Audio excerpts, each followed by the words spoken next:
वैसे शास्त्र में तो ये लिखा है कि बेटा 25 साल का हो जावे तभी पिता माता को भजन में लग जाना चाहिए, तो फिर बेटा का कोई टेंशन नहीं आता खोपड़ी में।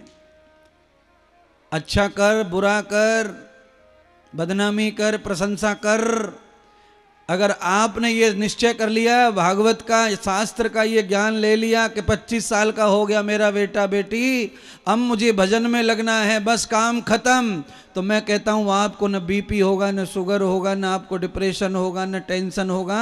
आप हमेशा ऋषि मुनि की तरह लंबी आयु जिएंगे और प्रसन्न आयु जिएंगे चित्त के साथ।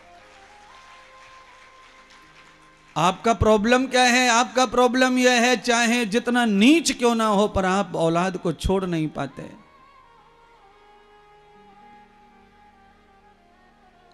चाहे जितनी तकलीफ आपको संसार से हो, संसार छोड़ नहीं पाते।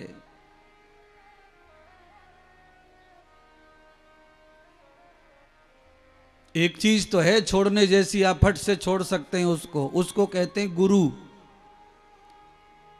अगर गुरु के लिए कुछ सुन लिया गलत बलत और गुरु का कुछ गलती देख ली, तो गुरु को तो आदमी 1 सेकंड में फट छोड़ देता है, क्योंकि गुरुओं की फौज तो घूम ही रही है दुनिया भर की। दूसरा कर लो, बेटा तो एक ही है।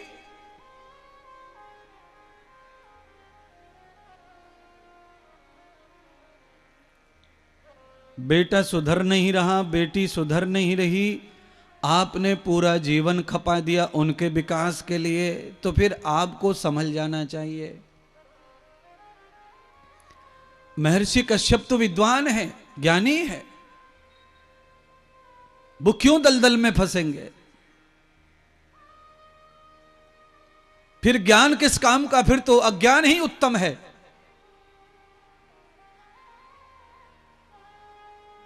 ज्ञान तो तभी उत्तम होता है जब आदमी को दलदल से, संकट से, परिस्थिति से निकलना सिखाए।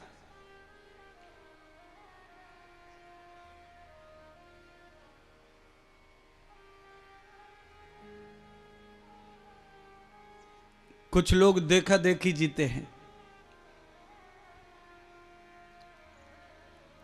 कभी कभी देखा देखी जीना उल्टा पड़ जाता है। एक आदमी जमुना जी में तैर रहा था लंबे समय से, 15-20 साल से, और 15-20 साल से जो आदमी तैर रहा है उसको तो गाढ़ा अभ्यास हो गया, लंबा अभ्यास हो गया,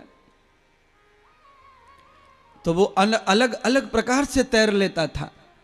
हाथ फेंक के तैर लेता था, खड़ा होके तैर लेता था, पैरों से भी तैर लेता था, उल्टा होके भी लेट के तैर लेता था, खटोला तैर लेता था, अलग अलग तैर लेता था। आज वो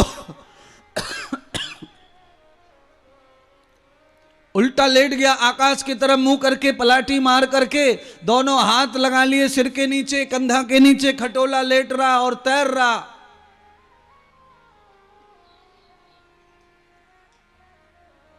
एक आदमी ने उसको देख लिया कि यार बिना तैरे ये तो डूब नहीं रहा, पानी में बड़ी अच्छी नींद आती है, कितना खर्राटे मार के सो रहा है। हम बड़े परेशान हैं 15-20 दिन से, यार हमें नींद ही नहीं आ रही बिस्तर पे, तो हम भी सो ले पानी पे। अक करी ना धक, हाथी डूबा पानी में धुड़ुम कूद पड़ा। तैरना आता नहीं था, अब कूदा तो तैरना आता नहीं है, तो कैसे सोएगा, कैसे खटोला बनेगा, कैसे ऐसा आसन बनाएगा? अब तो डूबे महाराज, चीखे चिल्लावे।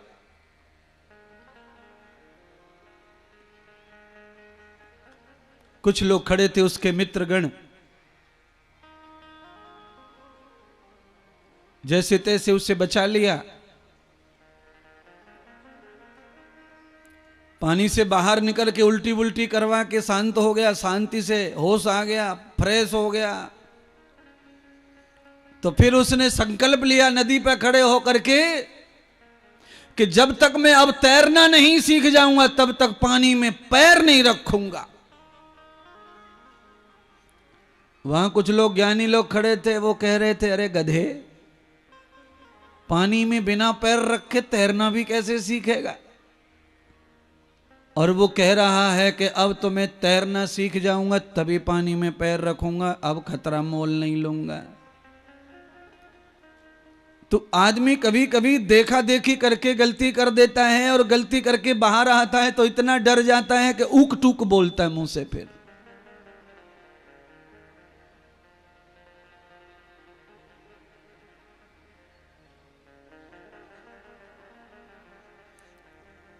बात डूबने की नहीं है, बात यह है कि तैरना सीखने के लिए संघर्ष और थोड़ा साहस और खतरा भी मोल लेना पड़ता है।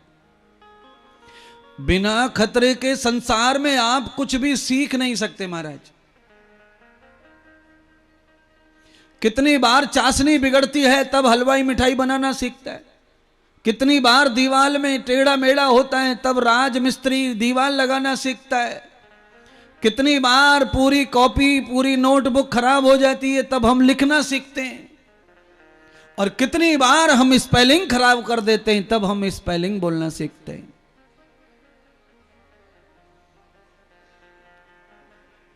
कितनी बार सजा भोगी होगी हमने तब हम बोलना और कथा करना सीखे।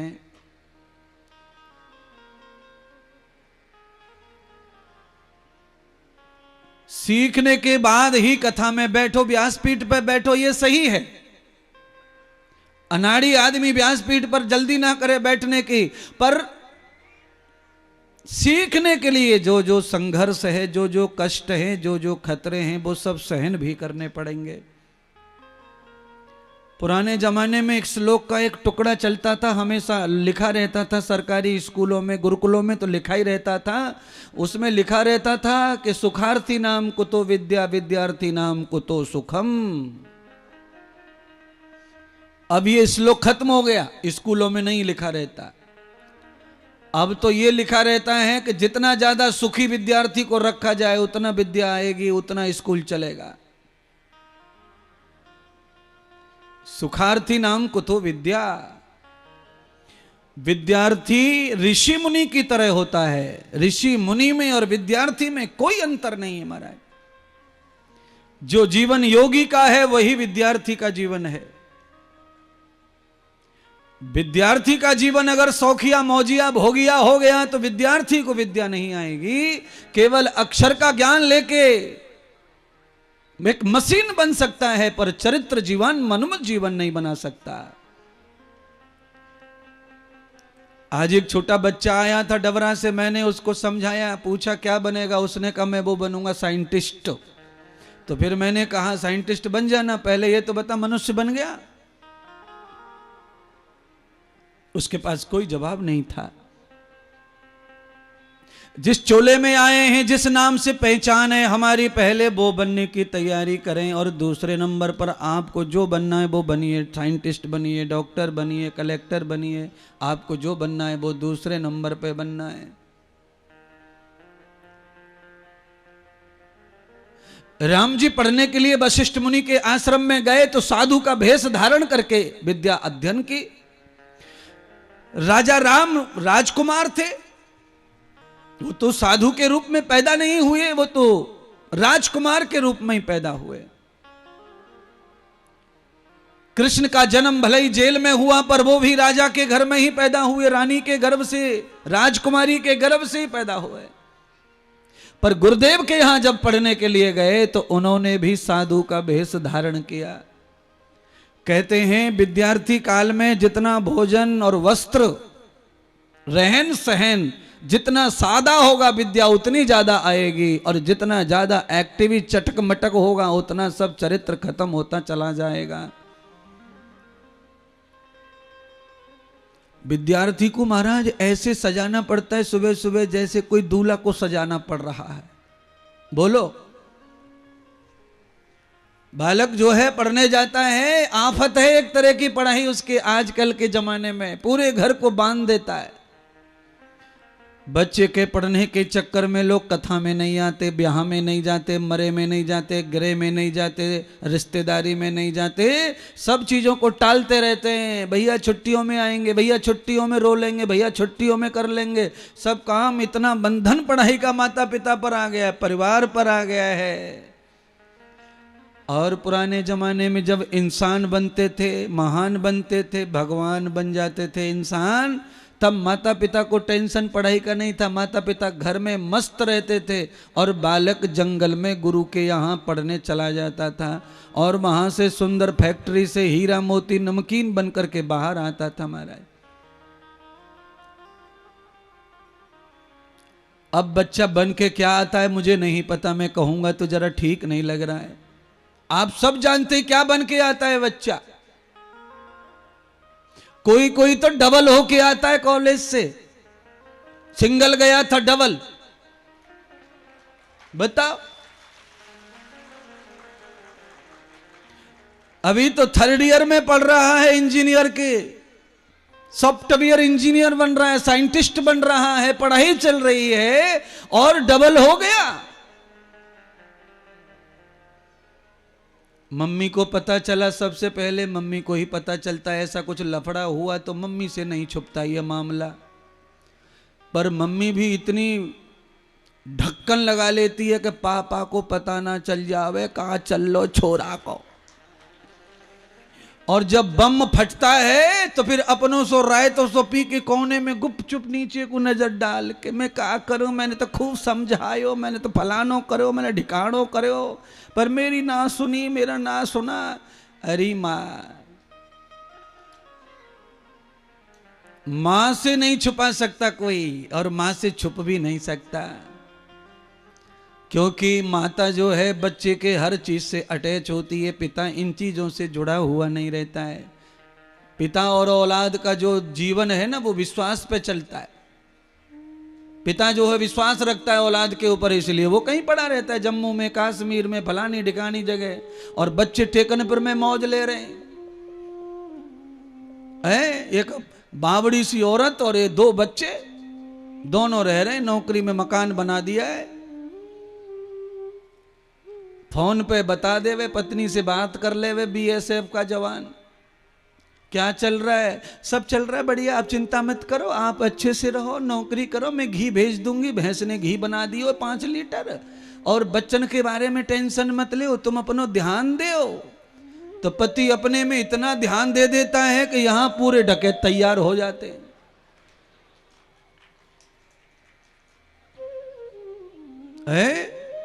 जिंदा मुर्गा बिना मारे ही गर्दन पे से खा जावे,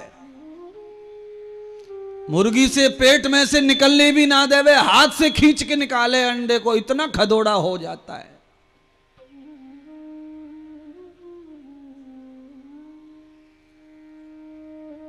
मां बेटे को कायर कर दे और या कर दे बलवान, कामी क्रूरी ब्रह्मचारी या कर दे बेईमान। माता निर्माता भवती, इसीलिए बाल गोपाल का सारा जुम्मा मां के हाथ में है। मां के अंदर थोड़ा सा पावर चाहिए, पावर। एक तो पावर सब में ये चाहिए कि जन्म हुआ है तो मरण भी होगा, एक तो ये पावर होना, जन्म हुआ तो मरण होगा। एक तो यहां तक आ जाओ कि जन्म हुआ है तो मरण होना है, 70 साल पे मरो, चाहे 17 पे मरो, 80 में मरो, चाहे 18 पे मरो, एक तो यहां पे आ जाओ आप। मैं गारंटी ले सकता हूं आप जीत जाएंगे और औलाद हार जाएगी, आप जीतेंगे सब। अभी माता पिता हार रहे हैं, औलाद जीत रही है, क्योंकि गिनती का एक ही है गुड्डू, और रोज धमकी देवे रात को, मैं तो ऐसो कर लूंगा, मैं तो वैसो कर लूंगा, मैं ये हो जाऊंगा, मैं वो हो जाऊं। मैं ये कह रहा हूं 80 पे मरने ही वाला है तो 18 पे क्यों नहीं मरने देते उसको, जिससे कंटिक कटे। और तुम्हारे पास बैंक में जो 80 लाख रुपए मिले पेंशन के, वो 2-3 कथा करके तुम स्वर्ग में जाने की तैयारी करो।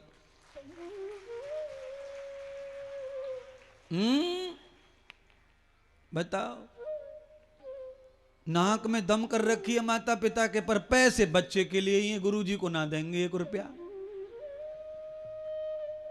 है।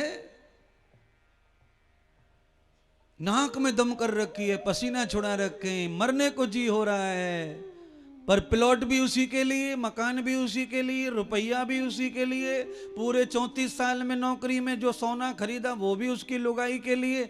अरे महाराज, फिर तुम दुखी क्यों हो रहे हो? जब सब उसके लिए ही कर रहे हो तो उसके दुख भी झेलो।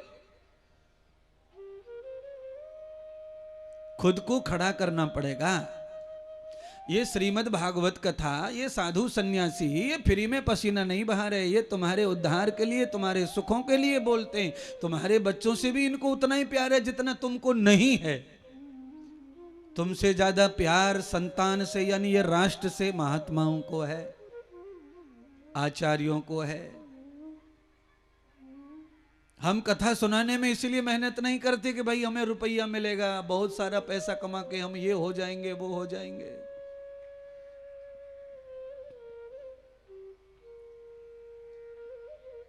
सबको आशा जरूर रहती है, तृष्णा जरूर रहती होगी पैसे की, पर व्यासपीठ पर जब बैठ जाते हैं तो सब लोग जो है इस चीज से दूर होकर के अच्छी बात बताना चाहते हैं। गीता में भगवान ने अर्जुन को कहा, अर्जुन तुम अहंकार में अज्ञान में बोल रहे हो, तुम्हें शरीर का अहंकार हो गया है। अरे अर्जुन, सबसे पहले तो तुम्हें ये अज्ञान मिटाना पड़ेगा कि तुम किसी को मार नहीं सकते, क्योंकि तुमने भीष्म को पैदा नहीं किया है, द्रोणाचार्य को पैदा नहीं किया है। जो पैदा करता है मारने का हक सिर्फ उसको होता है। तो इनको जन्म देने वाला मैं हूं तो मारने वाला मैं हूं, तू कोई नहीं मार सकता इनको। तो आप डरो मत बच्चों की धमकी से। वो कल का कह रहा है उसे आज ही लटकने दो पंखे से।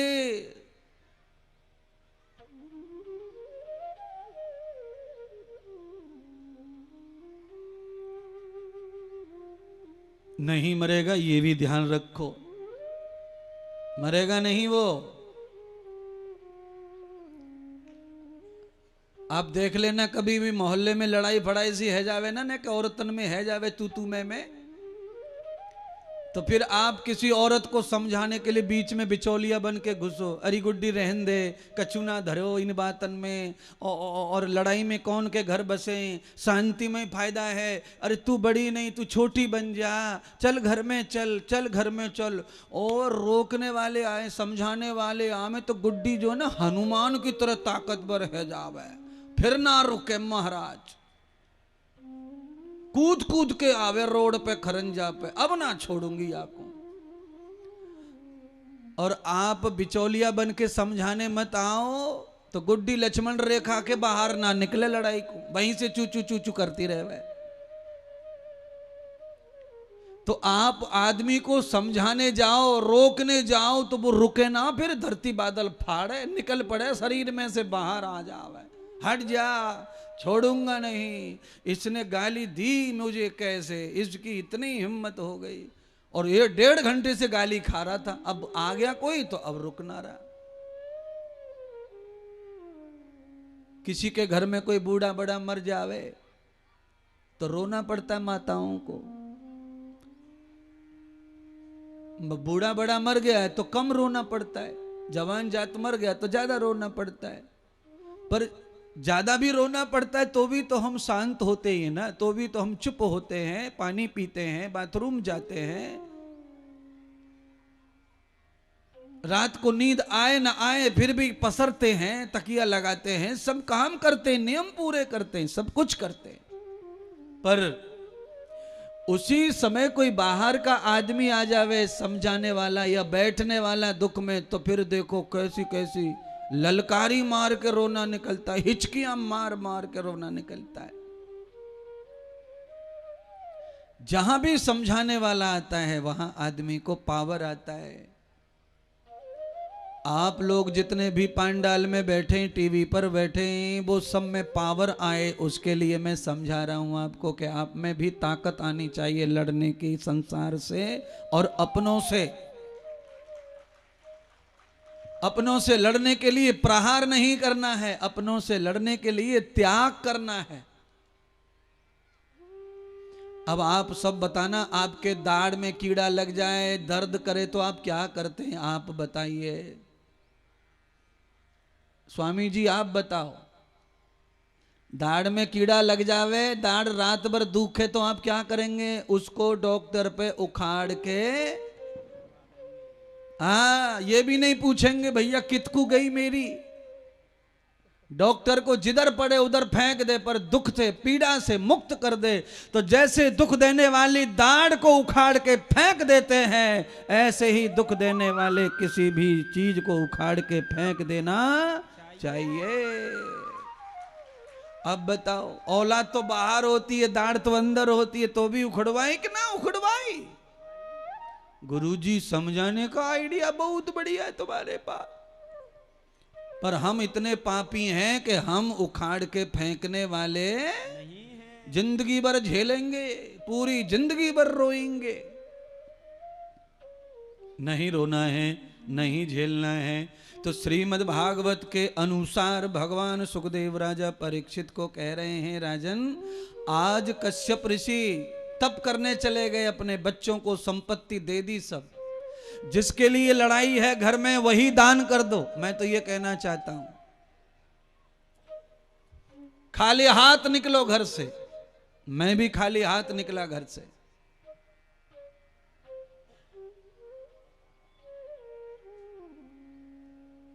आप भी खाली हाथ निकलिए घर से। सारी भूमि गोपाल की है और धरती में कण कण में राम और सोना हीरे मोती समाये हैं। केवल तुम्हारा भाग्य जागना चाहिए, तुम सोना निकाल सकते हो मिट्टी से। तैयार हो जाओ, तैयार हो जाओ। सोचो मत कि हम कहां जाएंगे, क्या होगा, हमारे पास तो कुछ है ही नहीं। अरे आप निकलो तो सही घर से, चालू तो पढ़ो। यहां से केवल ये निकलो सोच के कि गोवर्धन जाना है, पैदल यात्रा करनी है। गोवर्धन में जाके भी तो पैदल ही परिक्रमा करते हैं, तो क्यों ना फिर टेकनपुर से ही शुरू की जाए वो परिक्रमा, यहीं से पैदल चला जाए। आप देख लेना, गोवर्धन गांव से चल के पैदल जाओगे तो जो आदमी गोवर्धन पहुंचेगा नहीं, उससे पहले ही उसको शरबत पिलाने वाले, हलवा खिलाने वाले, खीर पूड़ी देसी घी की तैयार रास्ते में मिलेंगी। पर आप बुजदिलों की तरह रोते रहते हैं घर में, पर कहीं त्याग नहीं, कोई वैराग्य नहीं कर पाते। और उस मुसीबत को झेल करके खुद को मारना चाहते हो। अरे खुद क्यों मारना चाहते हो? खुद को जीना चाहो। जिसकी वजह से मरना है वो मरे 1000 बार, तुम क्यों मरे?